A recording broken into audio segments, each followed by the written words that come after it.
Believe it or not, it's now been 4 years since those magical days when Barack Obama was crisscrossing the country, attempting to convince the American people that there was virtually nothing he couldn't do as president. With the passage of time, we can now compare rhetoric with results, and the outcome isn't good for the Commander-in-Chief. Let's have a look at some of the more grandiose promises of the Obama presidency. If nothing is done, this recession could linger for years. The unemployment rate could reach double digits. Out there's so many people who simply don't think they're better off than they were 4 years ago.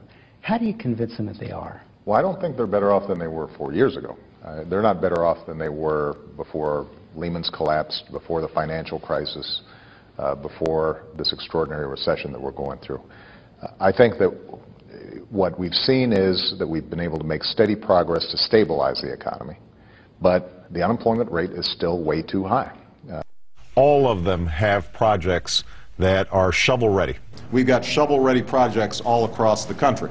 I'm sure that when you implemented the Recovery Act, your staff briefed you on many of the challenges of the permitting process and the impact on putting Americans back to work. And that's exactly what we see in American business as well. Shovel-ready was not as shovel-ready as we expected. And that's why today I'm pledging to cut the deficit we inherited by half by the end of my first term in office. Now, this will not be easy. It will require us to make difficult decisions and face challenges we've long neglected. All we have doesn't beat all we owe. I want you to think about that. For the first time ever, our total debt as a country is equal to all we churn out as a country. And soon we will owe more than we own. It's like we're all upside down on our country.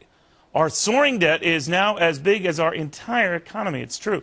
$15 trillion in stuff we make, $15 trillion in stuff we owe. If a mandate was the solution, we could try that to solve homelessness by mandating everybody buy a house. The reason they don't have a house is they don't have the money. And so our focus has been on reducing costs, making it available. I am confident that if people have a chance to buy high-quality health care that is affordable, they will do so, and that's what our plan does, and nobody disputes that. To be fair, who hasn't been in the president's situation? We all get carried away by our dreams sometimes, but sooner or later, we have to put our feet back on the ground and clean up the mess we've made. President Obama has had nearly 4 years to take that opportunity, and yet he hasn't done so.